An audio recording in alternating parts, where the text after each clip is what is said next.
disassembly and also scope mounting. We might split that into two. We haven't decided yet. This was brought about because I have a customer, actually he's multiple customers, he's had multiple guns of mine. Just recently he was out hunting and he went to put a shell in the gun, went to close the bolt, and the firing pin moved forward. In other words, it wouldn't cock, okay? So you realize it cocks on closing. So he has never had the metalwork out of the stock, because I advise the guys not to do that. There's no reason to beat up your bedding, taking your gun apart, putting it back together. I mean, it's not a toy. So, but now he needs to know, and so that's what's been the impetus for us to go ahead and make this little video. So, and by the way, I asked him a couple questions, because I know what his gun is built out of. I mean, obviously I built the gun. And it was 0 degrees when he was out hunting. So obviously, there's either a piece of dirt and or grease or oil, I would assume, in his trigger. So here's the thing that you need to understand. Obviously, when you cock the bolt, the cocking piece on the bolt itself, the firing pin, hooks, and you need to come over here and see this, on the top of the trigger, and I'll call that the trigger sear. Okay? So this piece right here, actually it's this piece has to hook onto here to be able to keep the firing pin back and be in the cock position. Then when you pull the trigger, this drops out of the way and the gun fires. Okay, here's the deal. If this doesn't pop back up, then the gun won't cock. Okay, why is the reasons it won't pop back up?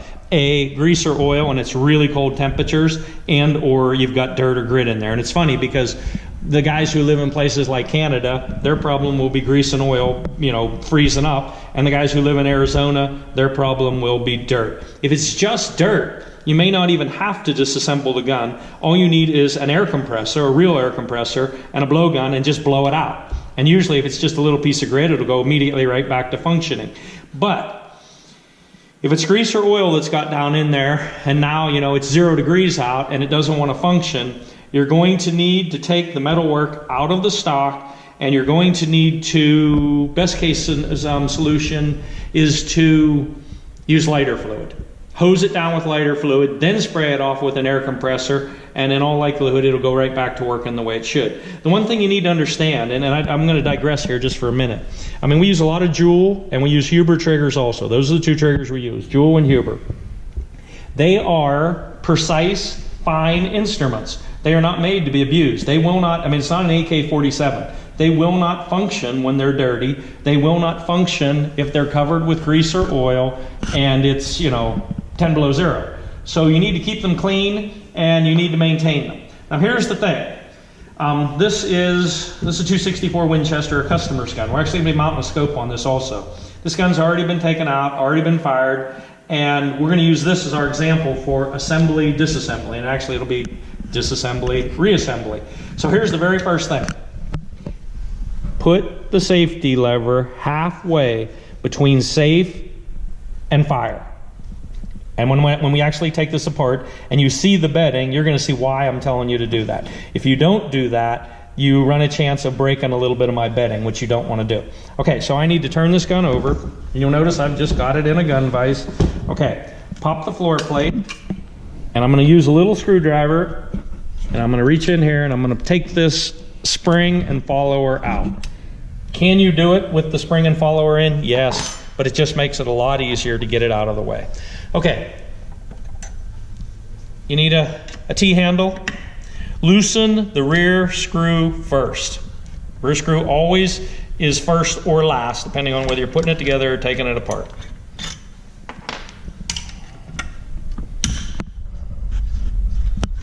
Then lift your bottom metal off. And you're really going to need to move that camera. Take your box out and gently lift this off of there. And you notice that I sort of had to wiggle it.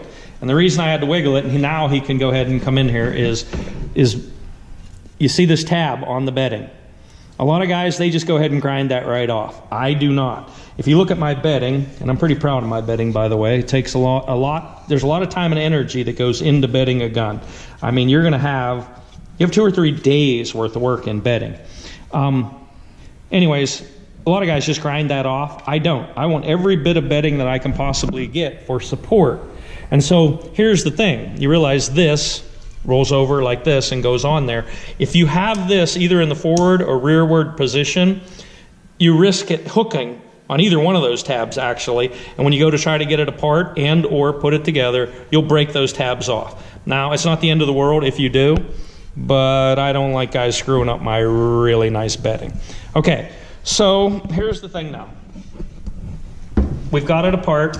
Again, put that halfway in between. And you notice, and I make it an issue to try to not get grease or oil or anything in between the metalwork and the bedding, but it does. It seeps in. So I'm going to clean that all back off again. Put that back in the middle. And now I'm going to show you how I put it back together. Okay, and it takes just a little bit of finesse to set it down on there the way it needs to go, and then you can move the trigger, the safety lever, and make sure that it's actually where it is and it's not interfering with anything. Okay, and actually I showed you that, and what I should have done first though, I need to lift that back off of there. What I should have done is put the box back in. You can do it either way, but it's easier to put the box in first. So okay, so I got the box in there. I'm going to slip it down over.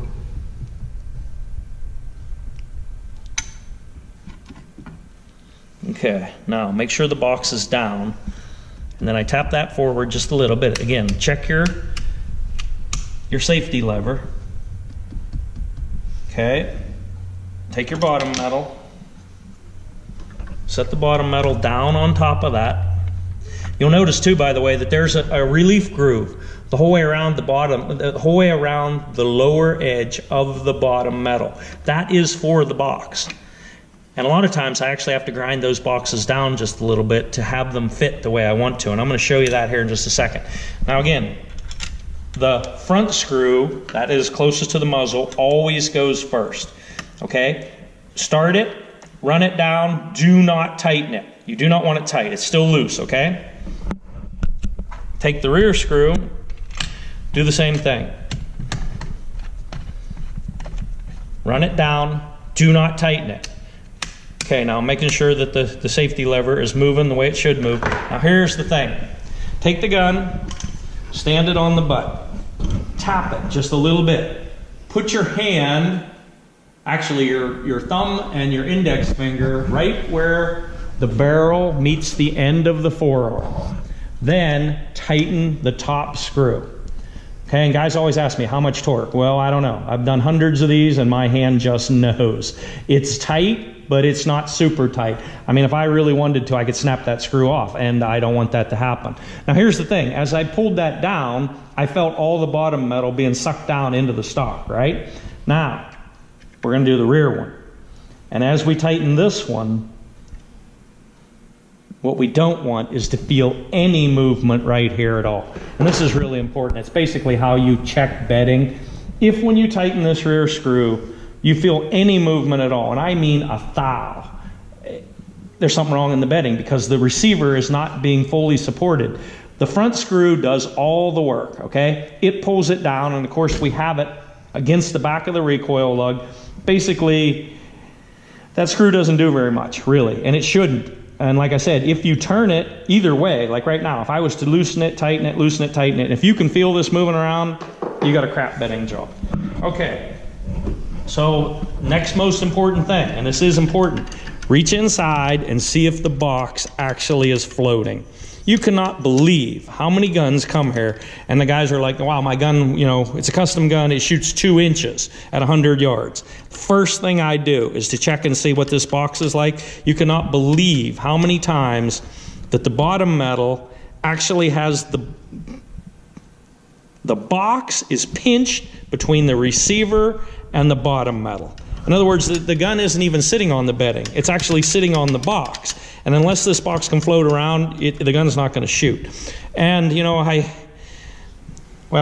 just a little bit hesitant, but let me just tell you about something about bedding while we're here. You saw when I took the screws out and stuff, It comes off easy, but yet it still fits really tight. But it doesn't come off too easy. All right, there are certain people out there right now that are bedding guns where the whole recoil lug is bedded tight. And there's even one that has, I don't even know how to say it. They have a different system where the recoil lug is even captured. It's captured and it's pulled down in there tight. All I can say is just trust me. A receiver must only touch on the back of the recoil lug. Okay? And I mean that. If it touches anywhere else, you'll notice we have a gap around our lug. We have a gap on the sides, we have a gap on the bottom, we have a gap everywhere but on the back. And I'm talking about here, right here. I'm not talking about the barrel channel at all. And if the lug touches anywhere other than just on the back of it, the gun will not shoot to its full potential. Just trust me on that. And yet I see that kind of stuff all the time. All right, so anyways, we got that back. The box is floating. Put your spring back in. Be careful. Don't snap those tabs off. That's only aluminum. Okay? And you'll notice that when this closes, it just closes. I mean, it's tight. There is no slop in there whatsoever. All right, so that's that. That's proper assembly and disassembly. One other thing you can check too, and I'm just talking about if you have a factory gun and stuff, you know, check and see how high your screws are. Even on custom guns, you'd be surprised how many people don't cut the screws to the proper length. That screw should be just a hair below the receiver. It is a little deeper on the front, but on the back I'm talking about. And if you could see up inside here, which you really can't, but if you take a screwdriver and you look up inside there, you absolutely do not want to see anything sticking above the receiver.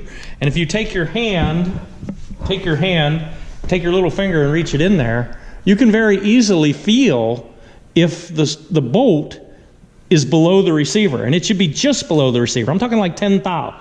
And one of the things you'll see if it isn't, and again, I've seen this on custom guns, you realize this bolt goes in here, and then the bolts, they go in at 9 and 3, but they end up at 12 and 6. What you'll find out is you'll see a mark.